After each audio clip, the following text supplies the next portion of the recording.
سلام دوستای عزیزم، من ساحلم و اینجا داستانی نوه. دوستای عزیزم، یه سورپرایز خیلی خوب براتون دارم. پادکست امشبمون حاوی 2 سرگذشته خیلی متفاوت و قشنگ و هیجانی با 2 ژانر متفاوت. انتخاب خودم من از بین کلی سرگذشت ارسالی انتخابشون کردم. مطمئنم که 2 مورد علاقه های شما هستند، پس تا آخر این پادکست با من همراه باش. بریم برای شنیدنش. اسم من سرداره، 32 سالمه و اهل کرج هستم. من یه برادر و یه خواهر کوچیکتر از خودم دارم. وضع مالی بابا خوب بود و برای خودش حتی کارگرم داشت. رابطه پدر مادرم رو زیاد درک نمی کردم. نه به هم محبت می کردند و نه دعوا و بحث داشتند. وقتی من 9 ساله بودم، برادرم 5 ساله و خواهرم 1 ساله بود. یه روز که از مدرسه برگشتم خونه، دیدم مامان به شدت گریه میکنه و به سر و صورتش میزنه. مامان بی نهایت بیقرار بود و ناراحت. منم تحت تاثیر مامان پریشون و ناراحت شدم و دویدم سمتش و با تعجب روبروش ایستادم و با بغض و من کنان گفتم مامان چی شده؟ چرا گریه میکنی؟ مامان که انگار تازه متوجه حضور من شده بود، اشکشو با گوشه رو سرش که بیشتر وقتا سرش بود پاک کرد و گفت اومدی پسرم؟ برو تو آشپزخونه، ناهار هست، بردار و بخور. من یکم حالم خوش نیست و دلم درد میکنه. بعدها متوجه شدم که منظور مامان از دل همون قلبش بود. آخه همون روز متوجه شدم که بابا ما رو ول کرده و با خانومی که براش کار میکرده ازدواج میکنه و برای همیشه از پیش ما میره. بابا با این کارش مامان رو خون به جیگر کرده و غرور و شخصیتش رو له کرده بود. مامان خیلی مهربون بود و هیچ وقت با ما دعوا نمی کرد و همیشه هوامونو داشت. یادمه که مامان بی پول و با 1000 بدبختی و فلاکت خودش دست تنها من و خواهر برادرامو به دندون گرفت و بزرگ کرد. مامان عزیزم اینقدر بدنش در اثر کار کردن زیاد ضعیف شد که بالاخره مریض شد و افتاد گوشه خونه. اون روزا من 16 ساله بودم و هر کاری میکردم تا اجازه بده من کار کنم، اما مخالفت میکرد و میگفت تو فقط باید درس تو بخونی. هرچی گفتم مامان حداقل بلند شو بریم دکتر تا دارو بگیری و خوب شی. مامان میگفت نه، استراحت کنم خوب میشم. بیماری مامان 3 روز بیشتر طول نکشید و یه روز صبح که از خواب بیدار شدم تا برم مدرسه، دیدم مامان مثل گچ سفید شده. از ترسم دویدم سمت خونه همسایه، میخواستم صداش کنم تا ببینم به مامان چی شده. چرا مامان جواب نمیده؟ زری خانم همسایه‌مون تا منو مضطرب دید گفت چی شده سردار؟ با ناراحتی و بغض گفتم مامانه. زری خانم منتظر بقیه حرفم نشد و کوبی تو سرش و گفت وای چی شده؟ بدو بریم ببینم. تا رسیدم خونه و زری خانم مامان رو دید، شروع کرد به چنگ انداختن روی صورتش و گریه کردن. فهمیدم که مامان بیچاره و زحمتکش من تموم کرده. مامان بچه‌ها رو به من سپرد و خودش برای همیشه از پیشمون رفت. البته الان که فکر میکنم متوجه میشم که مامان با رفتنش راحت شد. کسی که توی این دنیا هیچ کسی رو نداشته باشه، رفتن براش بهترین گزینه است. درسته که ما بودیم و ما رو داشت، ولی ما جز زحمت و بدبختی براش هیچی نداشتیم. مامان رفت تا برای همیشه استراحت کنه. زمان فوت مامان بهرام داداشم 12 ساله و مریم خواهرم 8 ساله بود. زری خانم 2 روز پیش ما موند. بعد از 2 روز مجبور شد بره خونه خودش. آخه شوهرش اومده بود و غرغر میکرد. هنوز که یادم میفته دلم میگیره و ناراحت میشم. اون چند روزی که زری خانم به ما سر میزد، چون شوهرش فکر میکرد برای ما برنج و روغن میاره، اجازه نداد دیگه بیاد پیشمون. در حالی که باور کنید غذای ما این چند روز صبحونه بود. منظور از صبحونه این نیست که تمام مخلفات باشه ها، نه، بلکه فقط چای شیرین و نون پنیر بود. این فقط یک دلیل کم شدن رفت و آمده زری خانم به خونه ما بود. دلیل دیگه‌ش هم دخترش ستاره بود. ستاره اصلا دوست نداشت بیاد خونیم و با هم گرم بگیره. به خاطر همین زری خانم که نمیخواست ستاره تنها بمونه، مجبور شد قید ما رو بزنه تا دخترش. بگذاری من توی سنی بودم که تمام این حرفا رو درک میکردم و میدونستم که باید روی پای خودم بایستم و حامی و کمک و سرپرست خواهر برادرام بشم. هیچ وقت نفهمیدم که چرا از دار دنیا فقط یه مادر داشتم که اون هم ما رو تنها گذاشت. اصلا بقیه خانواده‌مون کجا بودن؟ همیشه فکر میکردم یه داستانی هست که ما تنهاییم و این موضوع رو باید مامان برامون تعریف میکرد که اونم فرصت نکرد و رفت. سعی کردم یه کاری داخلی یه مغازه پیدا کنم تا بتونم برای خواهر برادرام غذا تهیه کنم. مدرسه رو ول کردم و صبح زود بیدار شدم و رفتم دنبال یه لقمه نون حلال. سخت کار میکردم تا فقط پول خورد و خوراک و رخت و لباسمون رو در بیارم. با اینکه اصلا استراحت نداشتم و حسابی کار میکردم ولی نمیتونستم اونجور که باید زندگی رو بچرخونم. از دیدن بعضی بچه‌ها اذیت میشدم. یه شب که خسته و کوفته برگشتم خونه، شام که نداشتیم هیچ، بلکه بهرام یه گوشه کز کرده بود و گریه میکرد. در حالی که داشتم املت درست میکردم از بهرام پرسیدم چی شده پسر؟ نمره کم گرفتی؟ با بغض و گریه گفت نه، بچه‌ها مسخرم میکنند و بهم میگن بچه گدا. من دوست ندارم مثل گداها باشم. میخوام کار کنم و پول داشته باشم تا لباس خوب بخرم. میخوام پول داشته باشم و خوراکی بخرم و حتی به بچه‌ها هم از خوراکیام بدم تا شاید با من دوست باشن. با عصبانیت به سمتش برگشتم و گفتم تو غلط بکنی مدرسه نری. من که نتونستم، اما شما دوتا باید درس بخونید وگرنه مامان حسابی ناراحت و عصبی میشه. فهمیدی؟ بهرام گفت من نمیخوام بهم بگم بچه گدا. گفتم باشه، این هفته حقوقمو گرفتیم، میرم برات یه دست لباس خوب میخرم. بهرام یه جورایی راضی شد و اومد سر شام. اون شب کلی فکر کردم و دنبال راه حل بودم تا زودتر پولدار بشم. بهرام وقتی دید من نتونستم به وعدم عمل کنم، راهنمایی رو که تموم کرد دیگه دبیرستان نرفت و دنبال کار گشت تا حداقل اونجوری که میخواست بپوشه. خلاصه زندگی ما با همین روال گذشت و تنها کسی که با ما رفت و آمد داشت زری خانم بود و بس. 10 سال از فوت مامان گذشت. مریم سال آخر دبیرستان بود و حسابی درس میخوند تا دانشگاه قبول بشه. زندگیمون بهتر شده بود چون 2 نفرمون کار میکردیم، اما مریم دم بخت بود و دلم میخواست بهترین جایزه رو بهش بدم و هنوز دنبال پولدار شدن بودم. توی این 10 سال با الیاس که همکار بودیم خیلی صمیمی شده بودم. یه روز الیاس هم مثل من از زندگی و نداری نالید و گفت، با ذوق و خنده گفتم مثل من فکر میکنی؟ چه خوب که هم فکریم. همین حرفام باعث شد که درد و دل الیاس باز بشه و نقشه دزدی که تو سرش بود رو بهم توضیح بده و گفت اگه هر جا با هم باشیم راحت‌تر میتونیم نقشه رو پیش ببریم. بعدش هم همه چی نصف نصف. گفتم چی؟ دزدی؟ من نیستم. درسته که میخوام پولدار بشم، اما نه با دزدی. دلم میخواد کار پردرآمد داشته باشم. الیاس خندید و گفت بابات پول داره یا نامزد خیلی پولدار داری؟ ول کن این حرفا رو. تازه من که نمیگم کارمون دزدی باشه. من میگم یک بار برای همیشه این دزدی رو انجام بدیم و بعد پروندهش رو ببندیم. کلافه شدم و محکم بهش نگفتم و برگشتم خونه. اون شب همش به پیشنهاد الیاس فکر کردم. خیلی دلم میخواست یه پول زیاد یه جا به دستم برسه. دوست داشتم یکم به تیپ و قیافم برسم. آخه از نوجوانی و جوونیم چیزی نفهمیده بودم و تمایل زیادی داشتم تا هر چه زودتر ازدواج کنم و بعد بچه‌ها رو سر و سامون بدم. بگذاریم. تا 1 ماه الیاس هر روز نقشش رو میگفت و ازم میخواست باهاش همکاری کنم تا موفق بشه و بعد همه چی رو با هم تقسیم کنیم و هر کی بره دنبال زندگی خودش. هر روز توی مغازه حرفای الیاس بود و تو خونه هم حرفا و کمبودهای بهرام و مریم. خلاص این که پیشنهاد الیاس رو قبول کردم و منتظر شب نقشه شدم. شبی که قرار بود اون خونه که در بهترین نقطه کرج قرار داشت بریم، از صبحش استرس داشتم.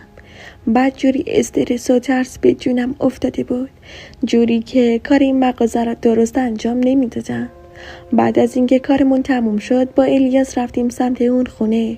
طبق تحقیقات الیاس صاحب خونه رفته بود مسافرت و خونه نبود. تاریک بود و فاصله خونه ها از هم خیلی زیاد بود. اون خونه ویلایی بود و باید از دیوارش میپریدیم داخل. الیاس از دیوار رفت بالا و بعد کمک کرد تا منو هم کشید بالا. بلافاصله الیاس پرید پایین رو به من کرد و گفت بپر سردار. یه لحظه پشیمون شده بودم و دلم نمیخواست ادامه بدم. برای همین همون بالا نشستم و حالتی استخاری به خودم گرفتم که بپرم یا نه. الیاس گفت سردار بدو بپر دیگه، چرا اینقدر لفتش میدی؟ با ناراحتی و پشیمونی گفتم الیاس بیا برگردیم، از خیرش گذشتم، بیا برگردیم، من نمیتونم این کارو بکنم. الیاس عصبانی شد و گفت چرا چرت و پرت میگی؟ الان وقتی برگشتن نیست، بپر پایین و انقدر مزخرف نگو. یکم فکر خانواده‌ات باش پسر. تا کی میخوای بدبختی بکشی؟ ما به این پول احتیاج داریم سردار. آروم گفتم الیاس این کار. پرید وسط حرفم و گفت هیس، تو کاریت نباشه، فقط بیا، هیچ کی متوجه نمیشه سردار. الان وقتی دو دل شدن نیست. با خودم گفتم الیاس راست میگه، الان وقتی فکر کردن و پشیمون شدن نیست. من ناخواسته، البته نه خیلی ناخواسته، وارد راهی شده بودم که بازگشتی توش نبود و باید ادامش میدادم. راهی که شاید تقدیر من بود. مجبور شدم و پریدم پایین و پشت سر الیاس وارد خونه شدیم. قبلا الیاس کلید ورودی ساختمون رو کپی کرده بود. صابخونه از آشناهای الیاس بود. با باز کردن در خونه وارد شدیم. همون لحظه گفتم الیاس اگه یهو برگردن چی؟ بدبخت میشیم. الیاس گفت هیچکی نمیاد، انقدر نفوذ بد نزن پسر، تو فقط حواستو جمع کنه و فقط دنبال پول و طلا ها بگرد تا زودتر پیداشون کنیم و سریع از خونه بزنیم بیرون. الیاس کمی اطراف رو نگاه کرد و بعد با اشاره به یکی از اتاقا گفت تو اون اتاق لعنتیه، همه چی اونجاست. به قدری استرس و ترس داشتم که انگار زمان برام اون لحظات متوقف شده بود. اصلا نمیتونستم درست فکر کنم. قلبم به قدری تون میزد که تصور میکردم الانه که از دهنم بزنه بیرون. پیشونیم عرق کرده بود، عرق سرد. کل بدنم لرزشای ریزی میکرد که قدرت بدنی ازم میگرفت. تمام این احساساتم را با عذاب وجدان بود، ولی باید کارو تموم میکردم. چند دقیقه گذشت تا جو برام عادی شده و رفتیم داخل اتاق خواب. با هم یکم گشتیم و جای طلاها رو پیدا کردیم. چشمای الیاس از خوشحالی برق میزد. داشتیم جمع میکردیم که یهو چشمم به عکس خانوادگیشون افتاد. عکسی که نشون میداد چقدر خوشبختند. اون لحظه حسرت‌های زندگیم بیشتر شد و نتونستم چشم از قاب عکس بردارم. ناخودآگاه یاد بدبختیام افتادم. یاد روزهایی که مجبور شدم مدرسه نرم و ترک تحصیل کنم. یاد روزهایی که کوچکتر بودم و صبح آفتاب نزده تا تاریکی شب بدون استراحت کار میکردم تا خواهر 7-8 ساله بی مادرم و با خرید خوراکی خوشحال کنم. با خودم گفتم من روزهای خیلی سختی رو پشت سر گذاشتم. الان چرا اینجا؟ بدبختی و سختی که تنها باید به دوش میکشیدم. همچنان به عکس خیره مونده بودم که عقده های زندگیم از ذهنم گذشت. با دیدن خوشبختی اون خانواده سیاهی قلبم بیشتر شد. یکم عذاب وجدان داشتم که اونم از بین رفت. جوری عقده کردم که انگار تمام بدبختی‌های ما رو اون خانواده خوشبخت رقم زده بودند. یهو با صدای الیاس به خودم اومدم. الیاس گفت بدو سردار، همینا کافیه، بدو بریم، بدو پسر. پشت سر الیاس را افتادم و از خونه آروم رفتیم بیرون. حواسمون بود که از جلوی دوربین کوچه رد نشیم.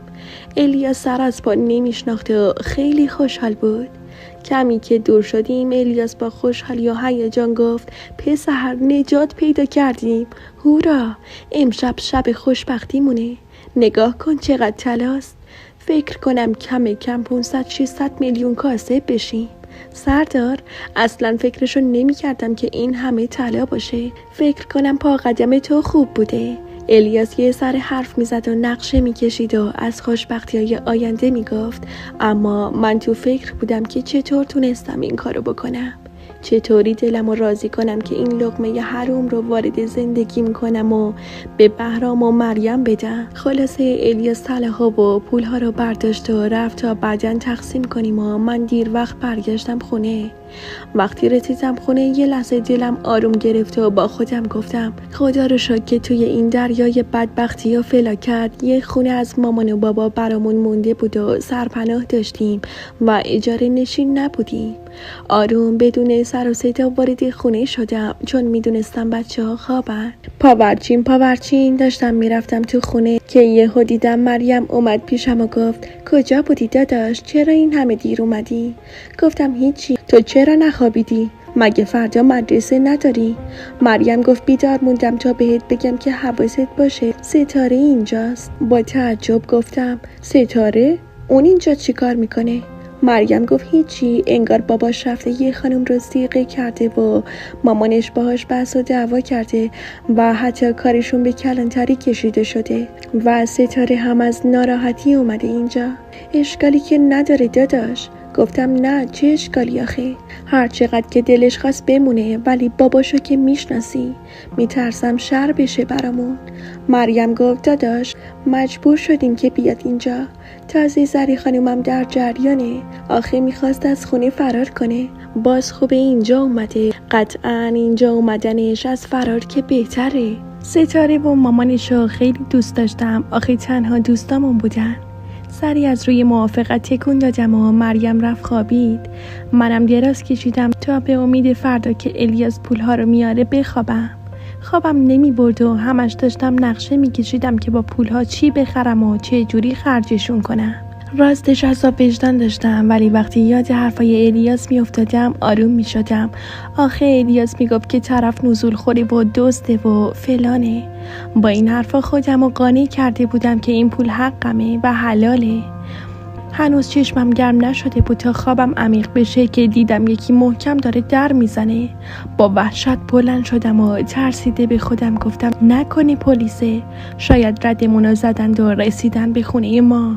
وای خدایا، حالا چی کار کنم؟ همون جوری که وحشت زده نمیدونستم چی کار کنم، یهو صدای بابای ستاره رو شنیدم. تازه یادم افتاد که ستاره خونه ماست. بابای ستاره با فریاد دخترشو فوش میداد که چرا شب خونه غریبه ها مونده. بلند شدم تا برم در رو باز کنم که بیشتر از این آبرو ریزی نکنه که دیدم مریم جلوتر از من رفت. مریم در رو باز کرد. چشم بابای ستاره تا به مریم افتاد، عصبانیتش 10 برابر شد و گفت برو بگو ستاره بیاد بیرون، میدونم که اینجاست. برو بگو بهش، بگو بیاد تا خونه خراب شده تو روی سرت خراب نکردم. عصبی رفتم جلو و به بابای ستاره گفتم آرومتر آقا، تو حق نداری سر خواهر من داد بکشی، مواظب حرف زدنتم باش. به جای اینکه تشکر کنی که خواهرم نذاشته دخترت بیرون بمونه، داری به خواهر من بد و بیراه میگی. اینو که گفتم یهو یه کشیده خوابون تو گوشم. بعد جوری زد، دستاش خیلی سنگین بود، جوری که یه دنیا دور سرم چرخید. خیلی بهم برخورد و خواستم چشممو به بزرگ بودنش ببندم و تلافی کنم که ستاره از اتاق اومد بیرون. خجالت کشیدم جلوی چشمای ستاره دست رو باباش بلند کنم. ستاره تا دید من عصبیم و مریمم داره گریه میکنه و باباش همش یه سر ما رو فوش میده، رفت پیش باباشو شروع به داد و بیداد کرد و گفت با اینا چی کار داری؟ چرا میزنی؟ تو برو اختلافی رو که تو خونه را انداختی رو جمع کن. تو اون خانم رو سیغه کردی یا داری مامان رو دق میدی؟ باباش جواب نداد و سری دست ستاره رو گرفت و در حالی که بهش 4 تا فوشم میداد کشید و برد خونه‌شون.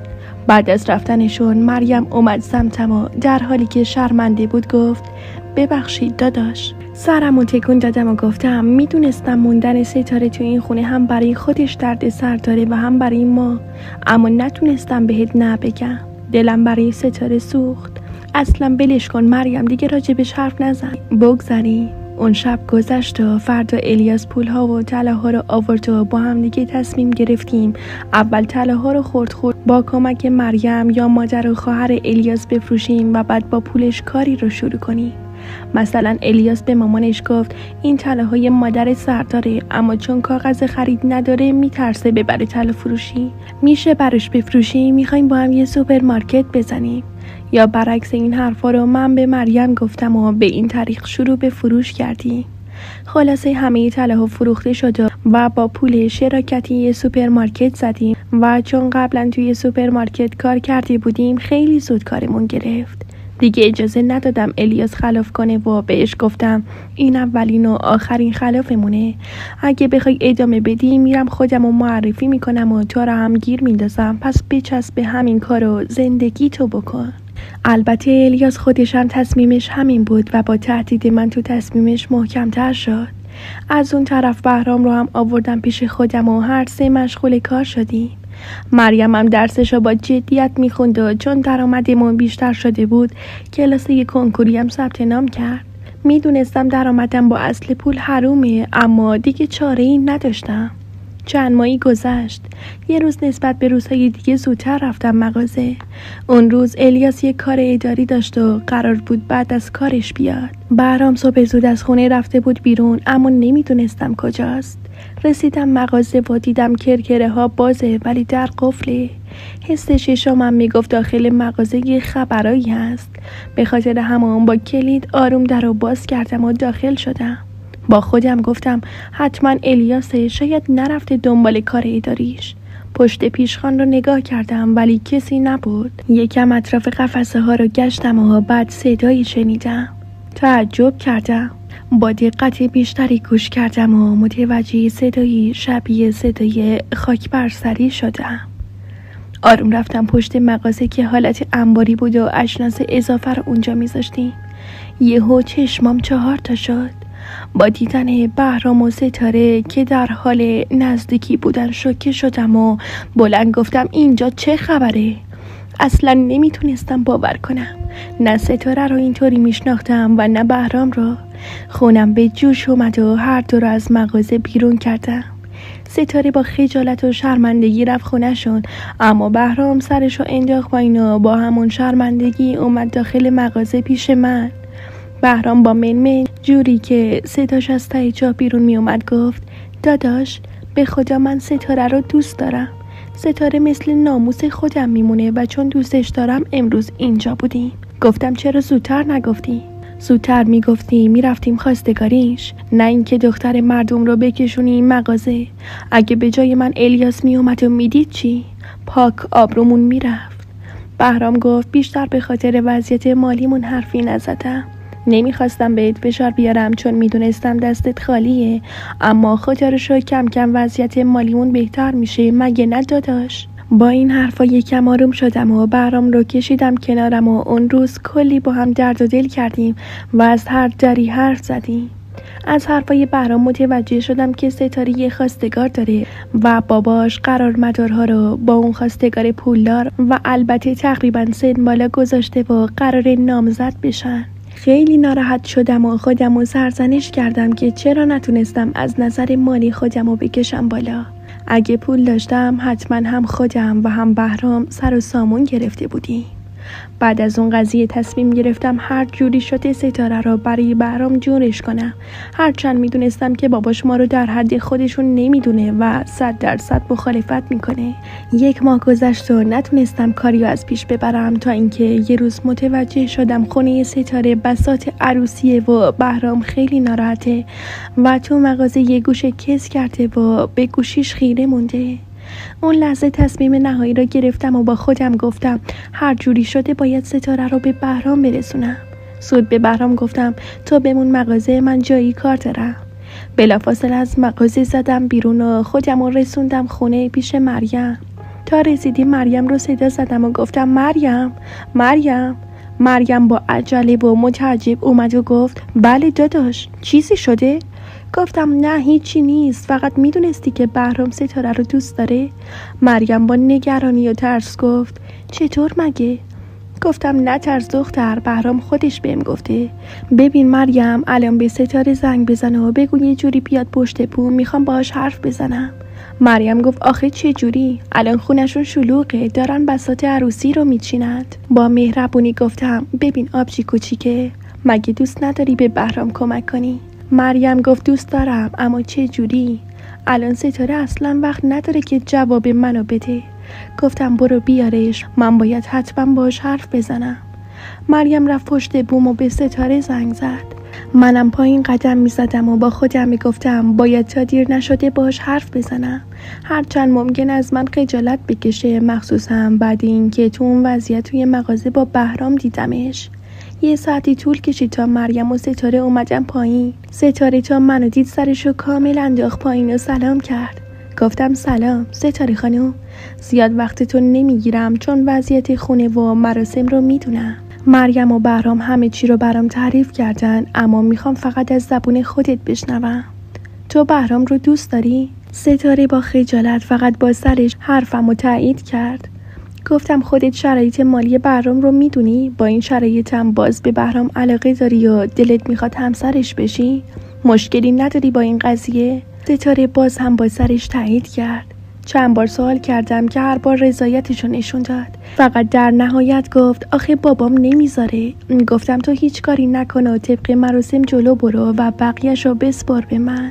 وقتی از نظر و دل ستاره مطمئن شدم با خودم گفتم باید نقشمو عملی کنم. ستاره خداحافظی کرد و از طریق پشت بوم رفت تا به تدارکات مراسم عروسیش برسه.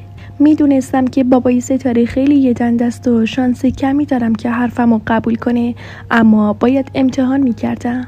یکم به خودم رسیدم و لباس مناسب پوشیدم و رفتم جلوی در خونه ستاره اینا.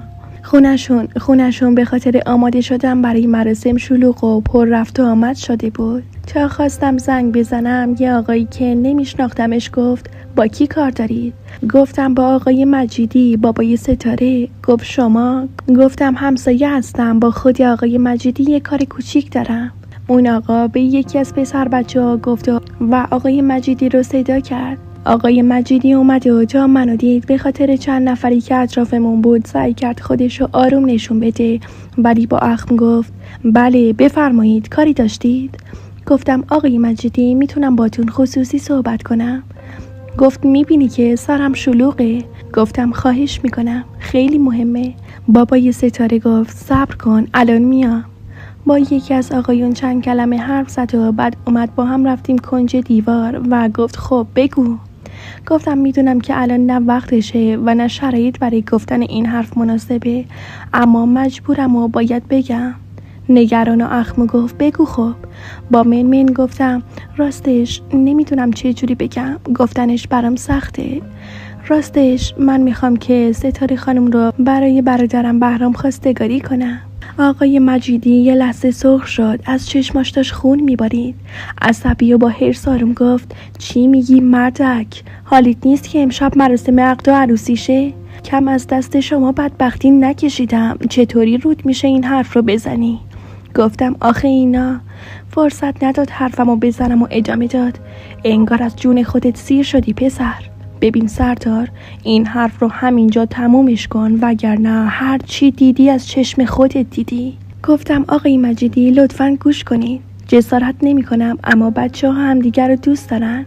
تا این حرف رو زدم یقمو گرفت و با عصبانیت تموم گفت پسر یه بی پدر و مادر، به چه حقی پشت دختر من حرف میزنی و چرت و پرت میگی؟ دختر من بهرام رو کجا دیدی که از طرفش حرف میزنی؟ گفتم نه، منظور من اینه که بهرام خیلی دوستش داره. خواهش میکنم در حق دخترت ظلم نکن. یارو تقریبا 2 برابر سن دخترتو داره. تازه از خواهرم مریمم شنیدم که دوستش نداره ستاره. با یقه منو کشید سمت خودشو و بین 2 دندوناش گفت خفه میشی یا خفت کنم مردک احمق؟ اگه از جونت سیر شدی ادامه بده.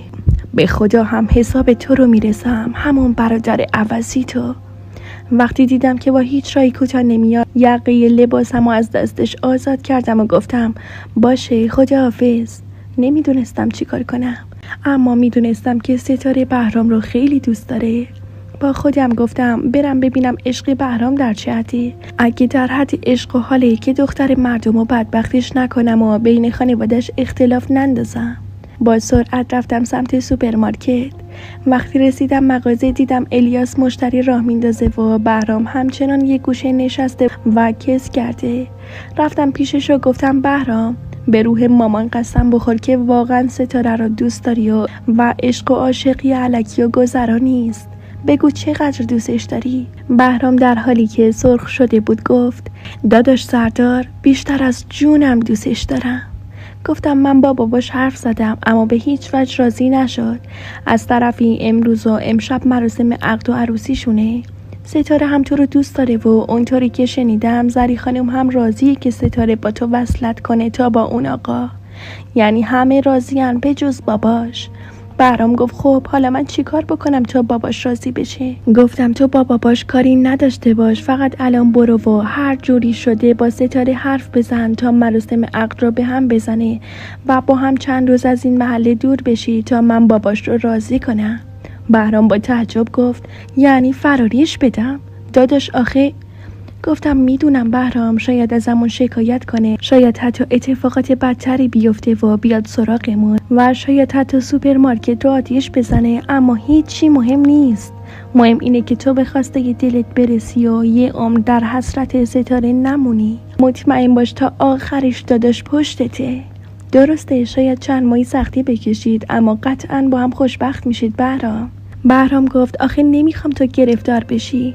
گفتم دیگه اما اگر نیار، الان درآمد مغازه خوبه و خرج هممونو میده.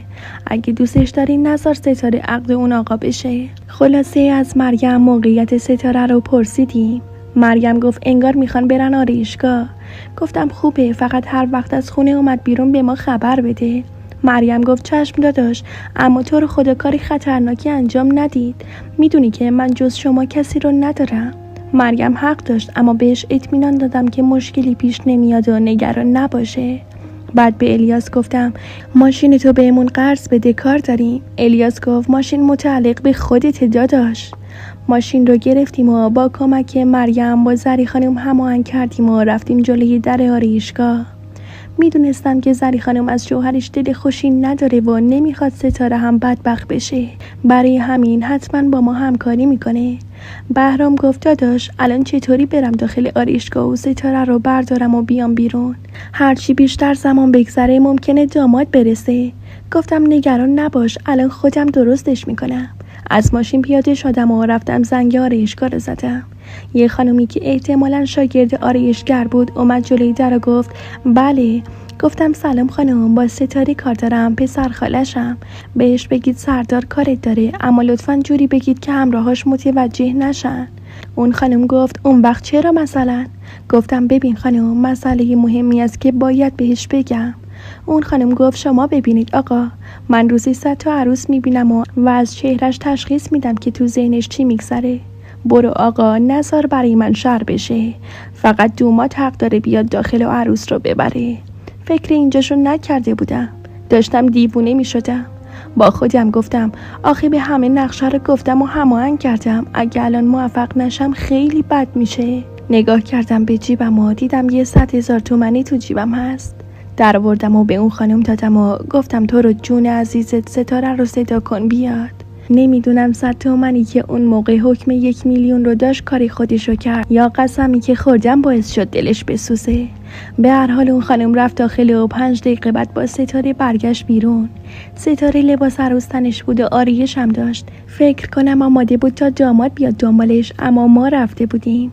ستاره گفت اینجا چی کار میکنید آقا سردار؟ خواستم برای بار آخر درست تو بزنگا ازش بپرسم و ببینم نظرش در رابطه با فرار چیه. پس گفتم ببین ستاره خانم، الان باید تصمیم بگیری چون بهرام داخل ماشینه و منتظر شماست. اگه واقعا بهرام رو دوست داری یا میخوای که باهاش زندگی کنی الان وقتشه. من حمایتتون میکنم. من مطمئنم با بهرام خوشبخت میشید چون مرد زندگیته. اگه همدیگه رو میخواید باید الان در برید. ستاره با بغض گفت من بهرام رو دوست دارم اما آخه بابا منو میکشه. اگه این کارو بکنم تو فامیل و دوست و همسایه آبروی خودم و خانوادم میره. گفتم آره شاید آبروتون بره اما تا آخر عمر حسرتی همدیگر رو نخواهید داشت. باز خودتون میدونید الان آخرین فرصته. میدونم سخته ولی وقتشه. همون لحظه بهرام از ماشین اومد بیرون. قبلش بهش توصیه کرده بودم که نیاد جلو تا ستاره خودش تصمیم بگیره. بهرام با نگاهش به ستاره التماس کرد. ستاره هاج و واج مونده بود.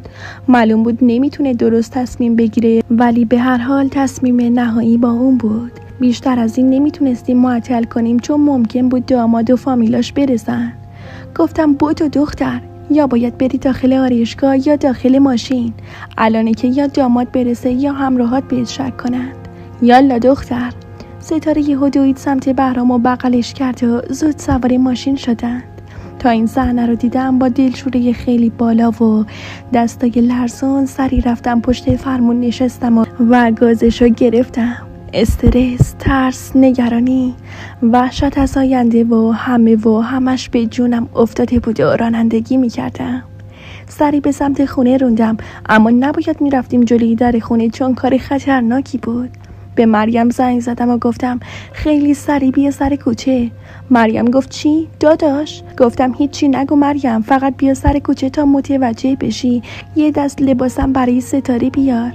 گوشی رو قطع کردم و منتظر موندیم. ستاره یه ریز گریه میکرد و بهرام دلداریش میداد. بزرگترین و خطرناکترین کار عمرمو کرده بودم، حتی خطرناکتر از دزدی. این بار حکم آدم ربایی رو داشت. خدا رو شکر ستاره خودش تصمیم گرفته بود و هم قدم بود، پس مجازاتی بابت فراری دادنش نداشتم. بالاخره مریم اومد و سوار شد و با دیدن ستاره متعجب و خوشحال گفت وای خدا، یعنی عروسی داداش بهرامه؟ گفتم فعلا حرفشو نزن تا ببینیم چی میشه. الان به اندازه کافی مضطرب هستیم، مریم ول کن. گاز دادم و رفتیم مغازه. اول من رفتم داخل و دیدم الیاس تنهاست. سلام و اول پرسی کردم و گفتم خب الیاس تو دیگه خسته شدی، برو خونه من میمونم. الیاس گفت باشه، اتفاقا میخواستم زنگ بزنم تا بیای چون قراره بریم خونه خواهرم اینا. راستی ماشین رو هنوز لازم داری؟ گفتم نه، الان میگم بهرام برات بیاره. بعد زنگ زدم و به بهرام گفتم ماشین الیاس رو لازم نداری، بیار بهش بده، میخواد بره خونه خواهرش اینا.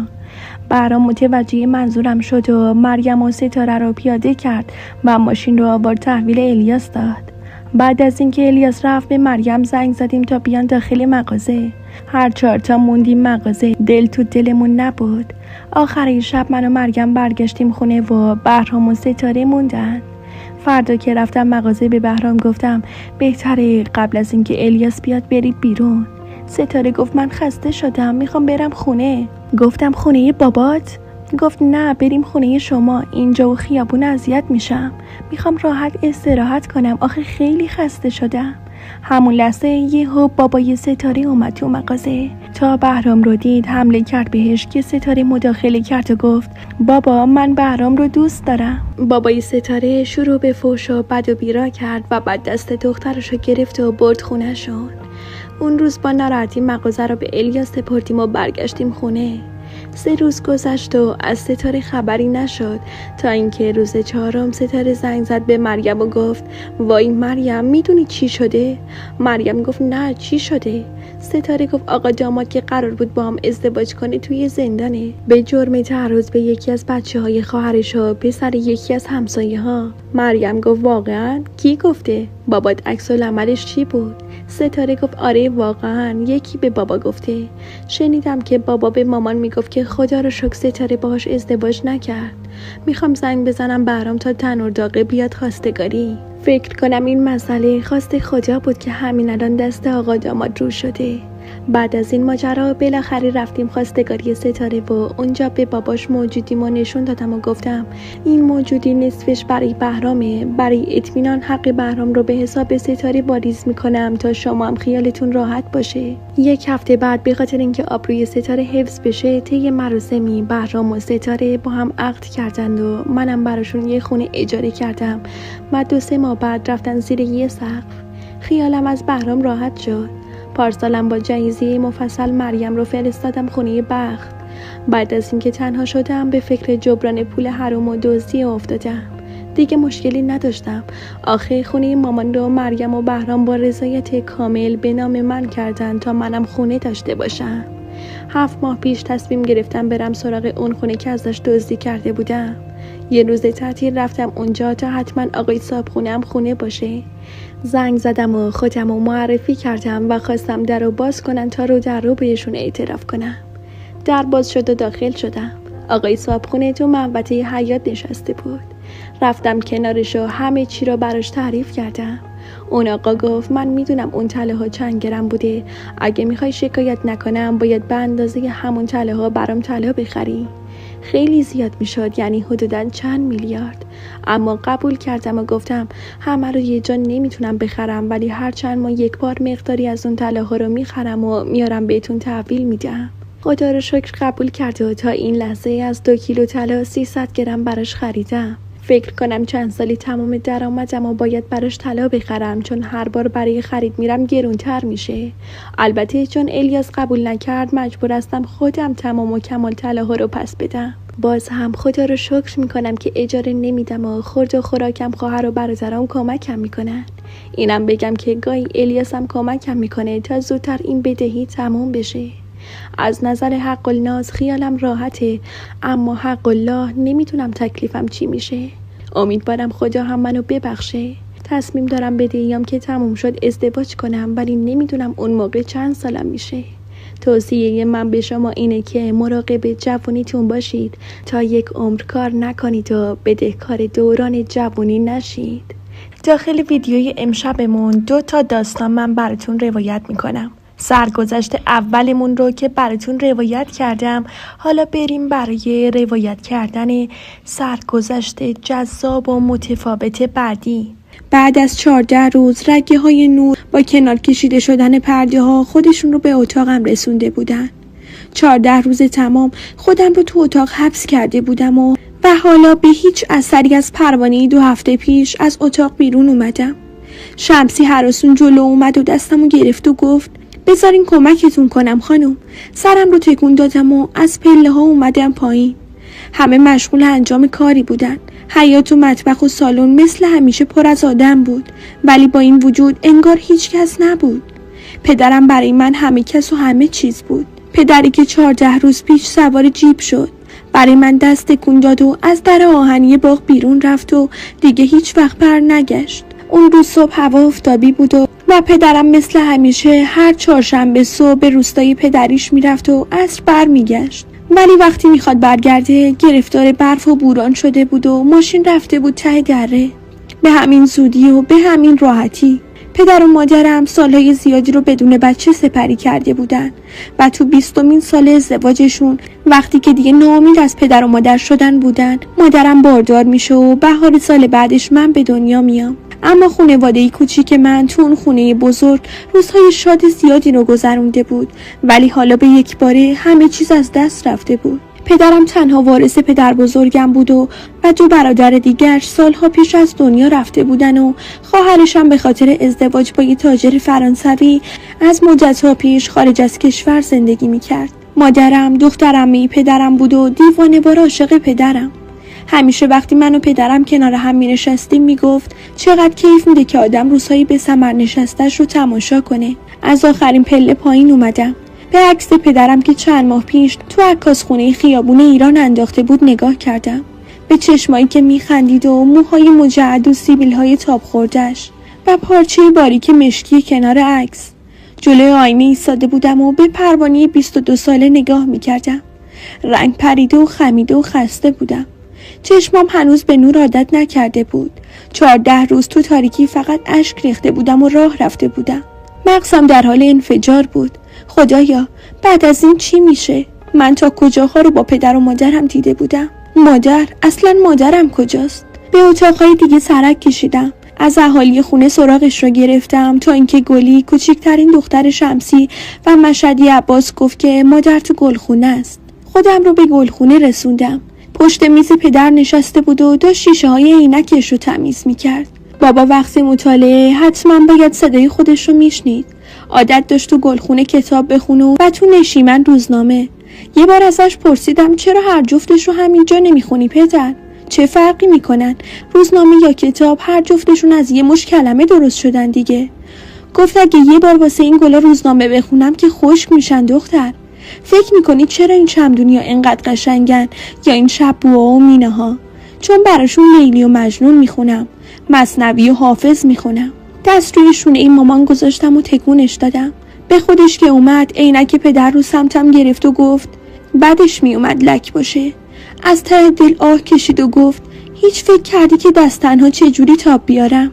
اگه قرار به فرار کردن از مصیبت به خاطر خلاصی آرامش خودمونه که من از تو مستحق‌تر بودم دختر، اما باید سر پا میموندم. به مهمونام میرسیدم و آبروداری میکردم و شب که تنها شدم زار میزدم. اما تو چی؟ از روز خاک سپاری یه بار اومدی ببینی من که مادرتم زیر بار این مصیبت زندم یا یه بار دیگه باید بری قبرستون؟ نشستم رو زمین و سرم رو گذاشتم رو زانوهاشو گفتم هرچی بگی حق داری مامان، اما من به اندازه شما قوی نبودم که سر پا بمونم. هنوزم نیستم.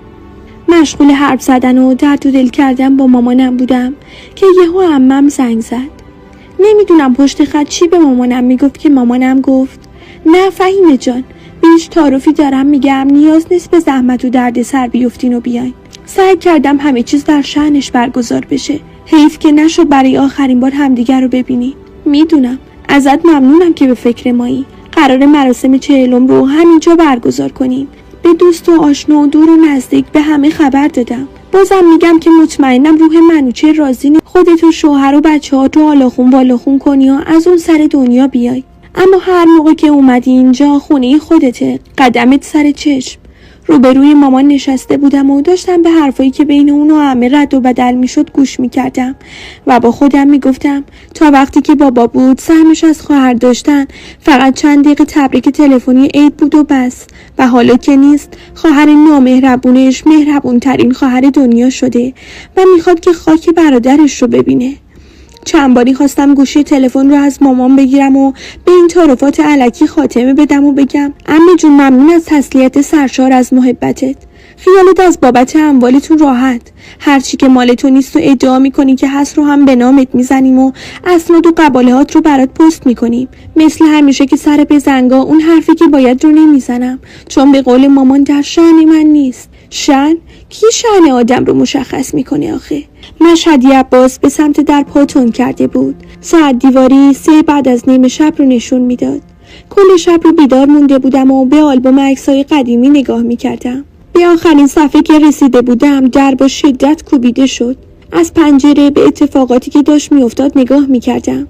جابر نگهبان انبار چوب پدر هراسونو با سر و وضع شلختی خودش رو تقریبا داخل حیاط پرت کرد و بی توجه به دست و پا زدنهای مشهد عباس مادرم رو بلند بلند صدا میکرد.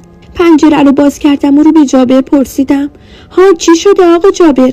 از ساعت خبر نداری؟ با هر دو دستت تو سرشو گفت بیچاره شدیم خانم، انبار آتیش گرفته. من بدبخت رفتم یه سر به بچه مریضم بزنم. به خدا به جون همون بچه‌ای که 2 ساعتم نشد رفتن و اومدنم. همه چیز سوخت و خاکستر شد خانم. جابر روی 2 زانو نشست و گریه شدیدتر شد. چه اتفاقی داشت میافتاد خدایا؟ عمده سرمایه پدر من همون انبار بود. حالا کی باید جواب صاحب اون همه چوب‌هایی رو بده که اونجا انبار کرده بودن؟ هیچ چیزی باقی نمونده بود، حتی یه صندلی چوبی سالم. داشتم روی ویرانه‌های زندگی خودم و خانواده‌ام راه می‌رفتم. چند تا ژاندارم از شهربانی برای نوشتن صورت جلسه اومده بودن، ولی حالا دیگه چه فایده‌ای میتونست داشته باشه؟ عمد یا غیر عمد؟ قبل از ظهر به خونه رسیدم و به مادرم گفتم که دیگه احتیاجی به رفتن اونا نیست. کوتاه بیان نبود و کارتش بالا می‌گرفت. تو این گیر و دار متوجه شدم مشهد عباس داره چند نفر رو به سمت خونه میاره. یه مرد میان سال و 2 تا مرد ریش و مو سفید کرده. 3 مرد روبروی من و مادرم نشسته بودن و بعد از گفتن تسلیت به محض اینکه حرف انبار کارگاه رو پیچ کشیدن فهمیدم که اسم این افراد باید جزو اون لیستی باشه که جابر آورده بود و اسامی کسانی بود که با پدرم معامله کرده بودن. زیاد طول نکشید که اون 3 نفر حرفشون رو پیش کشیدن و مادرم قول داد به محض اینکه بتونه طلب اونها رو صاف کنه و از بابت دارایی‌هایی که ازشون سوخته هیچ نگران نباشن که به زودی پولشون به دستشون میرسه. اما از کجا؟ اگه ما میتونستیم آبادی پدر بزرگم رو که ارثیه پدرم بود رو بفروشیم، باز هم نمیشد همه بدهکاری‌های به وجود اومده رو پرداخت کرد. از طرفی به گوش عمه فهیمه میرسید و فوری خودش رو به طلب ارث و میراثش میرسوند. چاره این کار که به ذهن من نمیرسید. نمیدونم چرا مادرم اینطور با اطمینان قول میداد. تا چند روز بعد همه این کسایی که تو انبار بابا سرمایه داشتن دسته دسته می اومدن و می رفتن. مادرم دفتر جلد چرمین رو این چند روز با خودش همراه کرده بود. دفتری که اسامی طلبکارها و میزان طلبشون رو نوشته بود. جلد دفتر، پارچه کنار عکس پدر، پارچه‌های آویزون به در و دیوار خونه، رخت و لباس و روز و شب‌هامون همگی مشکی بودن. تا روز 40 پدرم و تا آخر مراسم طلبکارا انگار که خیالشون راحت باشه از ثبت اسم و اموالی که دست ما دارن با خوشرویی رفتار میکردن. اما بعد از اون روز همه چیز داشت عوض میشد. مشهد عباس و پسراش چند باری با چند نفر از اونها بگو مگو کرده بودن که با دخالت مادرم حل شده بود، اما صبر دیگه جایز نبود. مادرم تصمیم به فروش آبادی و خونه و همه اموال پدرم، حتی اسلحه شکاریش کرده بود. اون میخواست همه باقی مونده فهیمه رو هم بپردازه و بعد بدهی ها رو. اما بعدش چی؟ ما قرار بود زیر کدوم سقف و با کدوم پول زندگی کنیم؟ یعنی باید باور میکردم که در عرض 40 روز چنین اتفاقاتی افتاده. تا هفته بعد مادرم خونه و ماشین و حتی همه طلا و جواهراتش رو تبدیل به اسکناس کرده بود و ما حتی نصف پولی که احتیاج داشتیم هم جور نشده بود برامون. با واگذاری آبادی به خان یا بزرگان آبادی های نزدیک میشد بخش مهمی از پول رو تأمین کرد، اما کسی حاضر به این کار نمیشد تا وقتی که شفیع برای اولین بار به دیدن ما اومد. اسم شفیع رو زیاد از پدرم شنیده بودم اما هرگز ملاقاتش نکرده بودم.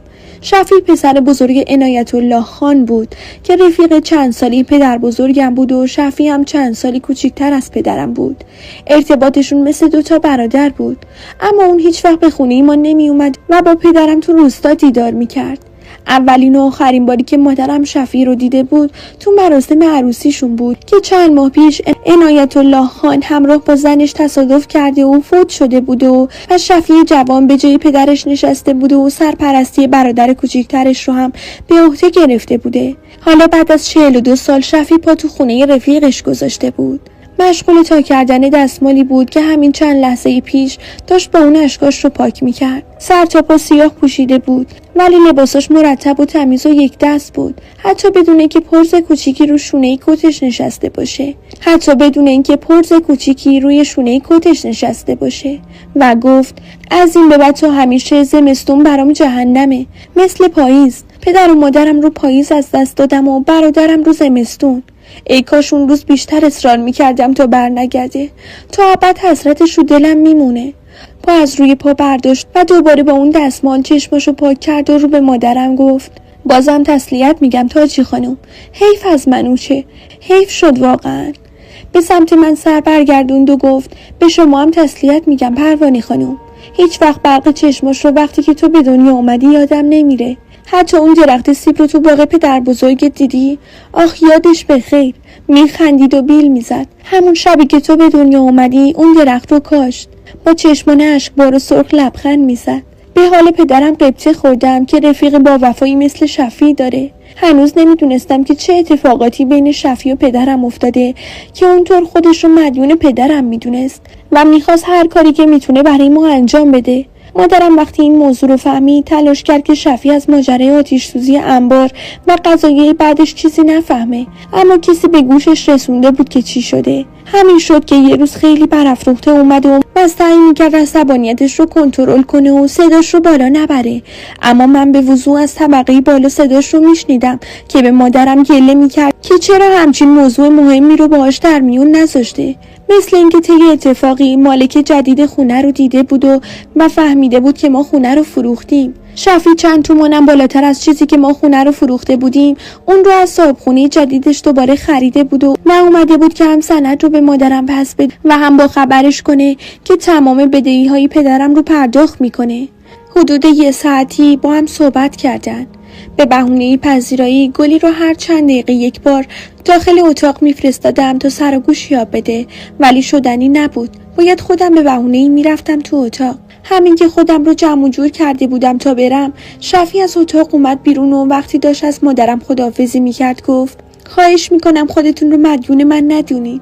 من اگه تمام زندگیم رو برای منوچهر خرج کنم بازم نمیتونم کارایی که برای من کرده رو جبران کنم. در ضمن برای شب سال نو منتظر شما هستیم.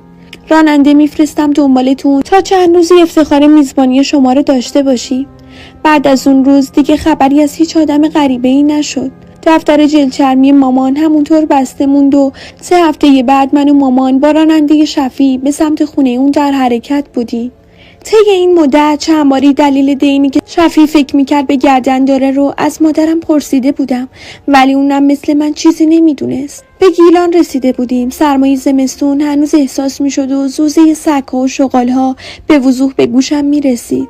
چند ساعت قبل از تحویل سال نو به عمارت پدر شفیع رسیده بودیم. همه چیز بسیار با شکوه بود. عطر چای، انعکاس نور ماه روی زمین‌های خیس، شالیزارها. خدای من، کاش به دور از همه این صداهای اضافی و سردردآور صبح‌ها همچین جایی چشم باز می‌کردم. اما داخل عمارتش هیچ تفاوتی با خونه ای ما نداشت. پر از تجملاتی مستخدم با میزبانی که تنها بود. از سر تا ته میز شام با غذاهای مختلفی چیده شده بود، اما ما فقط 3 نفر بودیم. شفیع گفت خیلی دلم میخواست امشب شما با برادرم شهابم آشنا بشین، اما متاسفانه اجازه مرخصی از خدمت رو به اندازه یه شبم بهش ندادن. مرخصی به چه خدمتی؟ مادرم گفت عذر میخوام، ایشون مشغول به چه خدمتی هستن؟ شفیع در حالی که چنگالش رو در دست میچرخوند گفت شهاب تو ارتش مشغوله، فقط یه جناب سروان کم داشتیم که شهاب زحمتش رو کشید و لبخند زد. با خودم گفتم حتما باید آدم حوصله سربری باشه مثل بقیه ارتشی ها. بعد از صرف شام و دعای تحویل سال و تبریک عید، شفیع پای سفره 7 سین خیلی غافلگیرانه من رو از مادرم خواستگاری کرد. فکر همه چیز رو میکردم جز این یکی. 2 ماه بیشتر از مرگ پدرم که بهترین رفیق شفیع بود هنوز نگذشته بود. شرایطی که بعد از مرگ پدرم پیش اومده بود و از همه عجیب‌تر فاصله سنی که بین ما بود هیچ توجیهی نداشت. شفیع بلافاصله بعد از مطرح کردن پیشنهادش به خاطر اینکه مبادا ما فکر نکنیم که همه این کارا رو کرده تا به این لحظه و پیشنهاد برسه گفت البته باید این مطلب رو روشن کنم که تصور نکنید من هر کاری کردم به خاطر این بوده که شما رو مدیون خودم کنم و مجبور به انجام کاری که مایل بهش نیستیم بشین. حقیقتش در تمام طول زندگیم هرگز به خودم فکر نکردم و آرزویی نداشتم، اما حالا زندگی با پروانه تنها آرزو و اشتیاق زندگی من شده. مطمئنا اگه ما زودتر همدیگر رو ملاقات کرده بودیم این خواستگاری با حضور منوچهر انجام میشد. برخلاف انتظارم اما مادرم زیاد جا نخورده بود، یا قبلا بوی از این ماجرا انگار برده بود و یا بعدش هم نمی اومد من با شفیع ازدواج کنم. اون شب تا دیر وقت با مادرم بحث میکردم.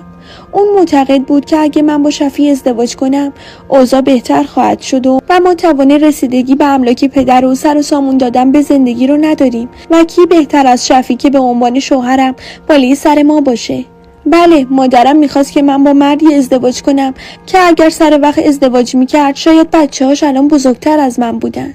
چیکار میتونستم بکنم وقتی همه چیز دست به دست هم داده بود؟ برای نگفتن احتیاج به بهونه‌ای نداشتم که مادرم رو راضی کنم. سفر 3 روزه ما 1 ماه طول کشید و شفیع سعی میکرد هر روز بیشتر از دیروز عشقش رو به من ثابت کنه، اما من فقط به خاطر از هم نپاشیدن زندگی خودم و مادرم داشتم به این ازدواج تن میدادم و بالاخره اتفاق افتاد.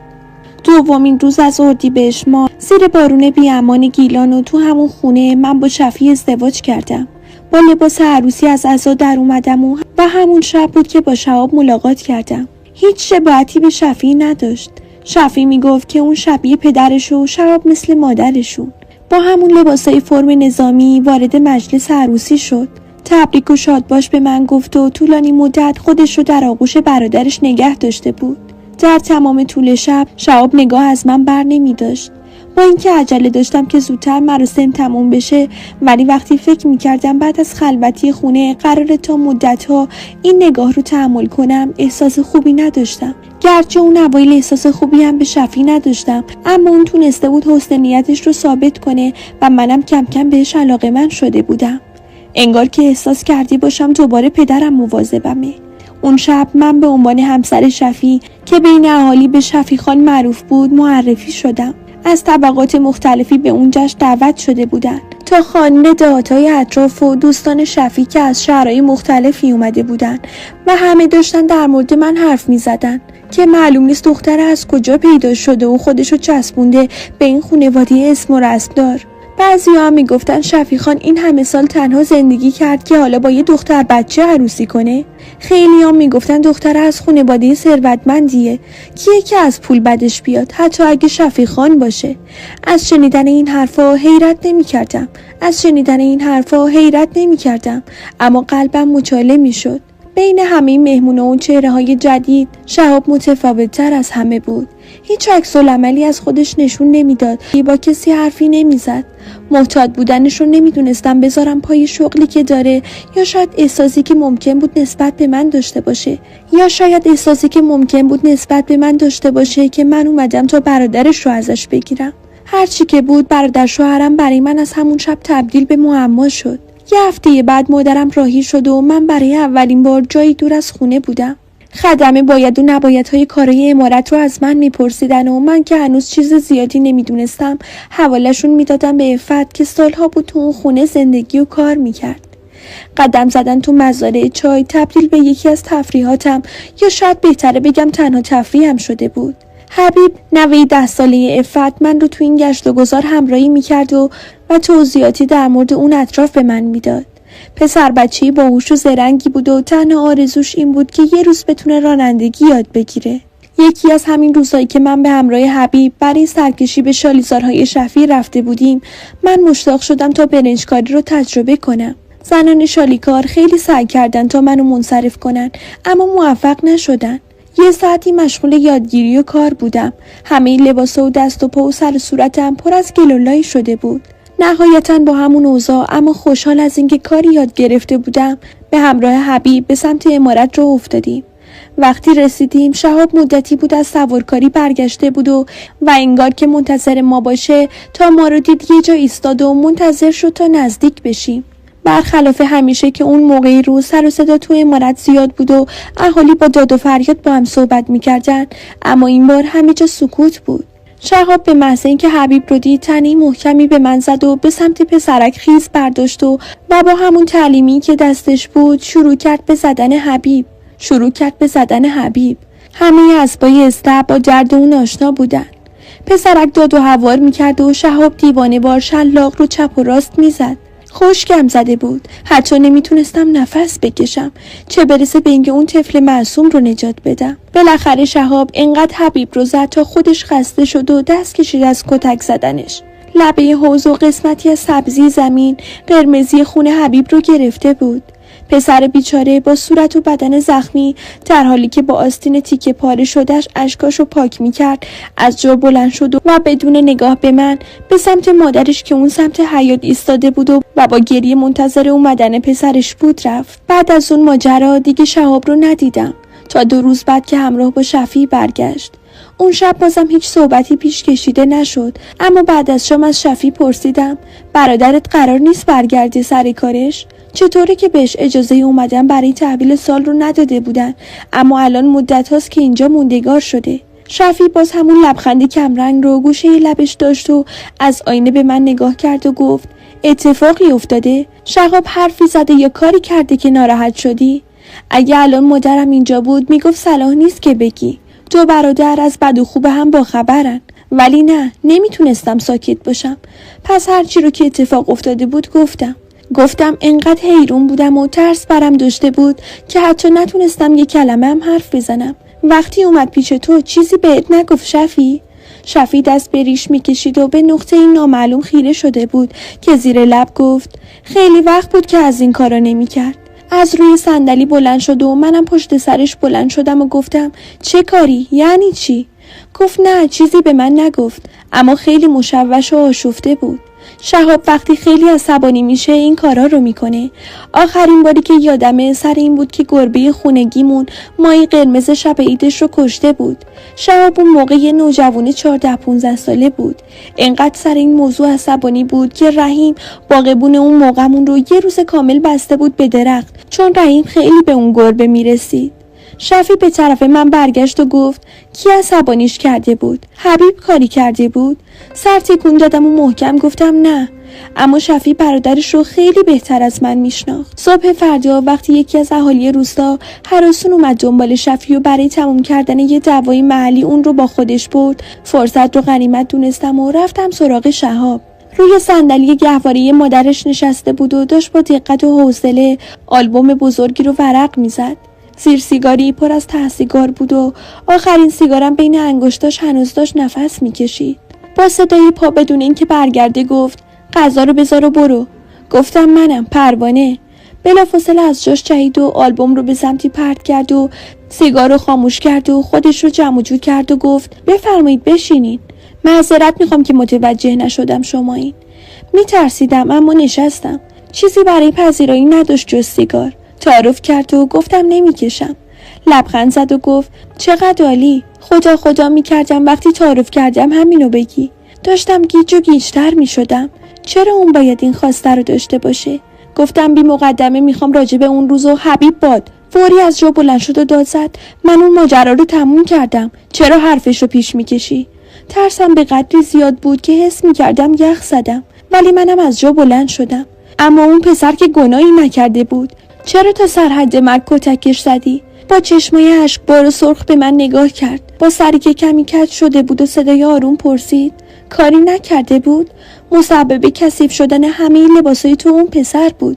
من دیدم که اون پیشت بود وقتی رفتی تو شالیزار. اون نباید میذاش که تا وقتی که اون هست اربابش بره تو گل و کثیفی. و ادامه داد تو نباید اینجا باشی. تو نباید تو این دهکوره و این خونه سیاه شده زندانی باشی. از من دورتر شد و کنار پنجره ایستاد و گفت تو نباید زن برادر من باشی. تو باید که. دوباره به سمتم برگشت و گفت تو باید زن من باشی پروانه. ترس، خشم، عصبانیت، نمیدونم چی بود اما هر چی بود باعث شد چنان سیلی تو گوشش بزنم که از درد دستم به خودم بپیچم. شوهری که من داشتم از همه خوشی‌های زندگیش گذشته بود تا این آدم به ثمر بشینه و حالا از اتاق بیرون اومدم. قلب و ذهنم جهنم بود. باید شفی الان اینجا بود. چی کار باید میکردم من الان؟ به اتاق خودم رفتم. اگه هیچی رو هم بلد نبودم مخفی شدن رو خیلی خوب بلد بودم. همه درها و پنجره ها رو بستم. پرده ها رو کشیدم و منتظر موندم تا شفی برگرده. نمیدونم چی شد که خوابم برد و با صدای کوبیده شدن در اتاق از جا پریدم. همین که در رو باز کردم سیلی محکمی تو صورتم خورد. اینقدر محکم که پرت شدم کف اتاق و همونطور که ناباورانه به دست خونالودم نگاه میکردم نگاهم رو شفی ثابت موند که با صدایی گرفته و چشمای اشک‌آلود مدام از من میپرسید چرا این کارو با من کردی؟ چرا آخه؟ تا خواستم حرف بزنم سیلی دیگه بهم زد و زانو زد و یقمو گرفت و گفت فقط بگو به خاطر چی میخوای آبروی منو ببری؟ تو دختر همون پدری؟ صدای فریادهاش انقدر زیاد بود که گوشم سوت میکشید. یهو ولم کرد و با آستین اشکش رو پاک کرد و گفت نفهمیدی دوستت دارم؟ چرا با من؟ چرا با شهاب آخه؟ چرا بهش گفتی که ازم متنفری و میخواستی باهاش فرار کنی؟ چرا میخواستی اینجوری ترکم کنی؟ شوری خون رو تو دهنم احساس میکردم و تلخی حرفی رو که شنیده بودم تا مغز استخونم رو سوزونده بود. پس شهاب از فرصت استفاده کرده بود و همه چیز رو طوری چیده بود که دیو من باشم. شفیع 50 و چند ساله مثل بچه‌ها گریه میکرد. همه خدمه پشت در اتاق ایستاده بودن و خبری از شهاب نبود. خودم رو به شفیع رسوندم. حلقم رو از دستم درآوردم و گفتم به همون محبت و احترامی که به خاطرش این حلقه رو دستم کردم قسم میخورم همه این حرفا دروغه. دستش رو بلند کرد که سیلی دیگه‌ای به صورتم بزنه که گفتم به همون خدایی که جایی بود که تو نبودی و حرفایی رو شنیده که تو نشنیدی من قصد بیابرو کردن تو رو نداشتم. فقط تو نبودی و من بی پناه افتاده بودم تو این خونه. اونطوری که تو فکر میکنی نیست شفی. سیلی سوم رو نزد اما از جا بلند شد و تا دم در اتاق تلو تلو خورد و بعد گفت از چشمم افتادی پروانه، از چشمم افتادی. من تاب تحمل کردن تو رو ندارم، تاب نگاه های مردم رو هم همینطور. از طرفی نمیتونم برای خلاصی خودم تو رو بکشم و نه برادرم رو. پس برو، قبل طلوع آفتاب از اینجا برو که این تنها راه واسه خاتمه دادن به این قائل است. باورم نمیشد که توی یه صبح تا شب دوباره زندگی من اینطوری آشوب بشه. شهاب از خونه بیرون نرفته بود و وقتی شفیع از اتاق بیرون رفت دیدم که شهاب به سمتش رفت تا دلداریش بده، اما شفیع اونو پس زد و رفت. چاره ای نبود، باید میرفتم. حتی اگه میموندم هم دیگه نمیشد مثل قبل اینجا زندگی کنم. مختصر وسیله‌ای که داشتم و جمع کردم و به سراغ حبیب رفتم. بابت اتفاقی که براش افتاده بود و مسبب بیخبرش من بودم از خودش و پدر و مادرش حلالیت خواستم و بعد ازش خواستم که تا رسیدن به شهر همراه من بیاد. همون شب از اون عمارت بیرون اومدم و صبح روز بعد دوباره تو همون اتاقی که پرده های سرتاسری اجازه ورود حتی یه نقطه نور رو هم نمیداد از خواب بیدار شدم. شمسی که مشخص بود به احوال من گریه کرده، در حالی که سعی میکرد همه چیز رو عادی جلوه بده، سینی صبحانه رو برای من آورد و بعد گفت که مادرم میخواد با هم صحبت کنه. سینی رو دست نخورده کنار گذاشتم و پیش مادرم رفتم. سماوات وکیل شفیع اونجا بود با برگه‌ای که باید به خودم تحویلش میداد. فقط جای امضای من خالی بود که طلاق رسمی بشه. در عرض چند ساعت همه چیز انجام شده بود. مادرم که بیخبر از ماجرا بود به هوای دعوای ساده زن و شوهری کاری به کارم نداشت و از اتاق بیرون رفت تا به عقیده خودش من رو با مشکلاتم تنها بذاره تا حلش کنم. سماوات بعد از رفتن مادرم گفت که شفیع خان و همچنین امر کردن که حدالامکان مادرتون از اصل ماجرا با خبر نشن. به امضای پای برگه نگاه کردم و گفتم به شفیع خان بفرمایید حقی از من به گردن ایشون نیست. خوش اومدید آقای سماوات. سریعتر از اون چیزی که فکر می‌کردم از هم جدا شدیم. مادرم مدتی بعد از طریق عفت که برای دیدن من اومده بود همه جریان رو متوجه شد و همون اتفاق باعث تشدید بیماری کهنه شد و 2 سال بعد من رو تنها گذاشت. من دیگه هرگز ازدواج نکردم و کارگاه چوبی برای پدرم رو دوباره راه اندازی کردم. خودم هم همونجا مشغول به کار شدم. 10 سال بعد وقتی که روزنامه اولین صبح زمستون همون سال رو ورق می زدم، اسامی آشنایی توجه من رو به خودشون جلب کرد. سرگرد شهاب نعیمی که متهم به قتل برادر شفیع خان نعیمی بود، عصر دیروز به زندگی خودش پایان داد. بعد از خودکشی شهاب، حبیب که حالا پا به جوونی گذاشته بود به دیدن من اومد. حبیب گفت که بعد از رفتن من اوضاع خونه به قدری به هم ریخته بوده که خدمه ها شبانه از عمارت فرار می‌کردن. شفیع و شهاب که روزی صدای خنده هاشون گوش فلک رو کر می‌کرد، از اون به بعد شبانه روز با هم دعوا و جدل داشتن تا اینکه کمتر از 1 ماه بعد کسی شفیع رو تو خواب خفه میکنه. شهاب کنترل همه چیز رو دست میگیره، همه اهالی اون خونه رو زندانی میکنه به این بهونه که قاتل بین اونهاست، در حالی که همه تقریبا میتونستن حدس بزنن که قاتل واقعی خودشه. همه چیز همینطور ادامه پیدا میکنه تا وقتی که شهاب ترفیع درجه پیدا میکنه و مجبور میشه مدتی تهران بمونه. تو همین زمان بوده که چند نفر بر علیه شهادت میدن و پرونده قتل شفیع به شهاب میرسه. حبیب نقش اصلی تو گیر افتادن شهاب داشته، چون اون اهالی رو ترغیب کرده که این کارو بکنن و شهادت بدن، وگرنه هیچکس جرأت چنین کاری رو نداشته. دست آخرم شهاب اینقدر سرش رو به دیوار سلولش میزنه تا از شدت خونریزی میمیره. وقتی همه اموال شفیع خان بی صاحب میمونه، حبیب تصمیم میگیره بیاد پیش منو مشورت بگیره. من بهش گفتم که هیچ حق و مسئولیتی در قبال اموال این 2 برادر ندارم و فقط میتونم برای جبران کارهایی که حبیب و خانواده‌اش برای من کردن تو همین کارگاه شغلی به حبیب بدم و جایی برای زندگی تا بتونه خانواده‌اش رو هم با خودش بیاره. 1-2 سال بعد وقتی برای انجام معامله‌ای به اون منطقه سفر کرده بودم، تصمیم گرفتم سریم به اون عمارت بزنم. صحنه‌ای که می‌دیدم باور نکردنی بود. تقریبا عمارت در حال ویرانی بود. همه اسباب خونه غارت شده بودن، حتی مواد غذایی تو مطبخ و کاهوی اونجاها. باغ سرسبز تبدیل به شوره‌زار شده بود و هیچ اثری از زندگی اونجا پیدا نمی‌شد. اصلا دیگه زندگی انگار اونجا جریان نداشت. داخل عمارت رفتم و از بالای ایوان به حیاط نگاه کردم. تصویر شب عروسی جلوی چشمم اومد. با خودم گفتم اگه اون شب شهاب نمی اومد شاید الان همه چیز طور دیگه ای می شد و اینقدر با خوشبختی غریبه نمی شدیم. دوستای عزیزم، ممنونم که به سرگذشت سردار گوش کردید. امیدوارم که دوستش داشته باشید و درس لازم رو ازش گرفته باشید. ساحل خیلی دوستتون داره، واقعا اینو از ته قلبم میگم و خیلی خوشحالم که کنارمید و کنار خودم دارمتون. تا سرگذشت بعدی، خدا نگهدار.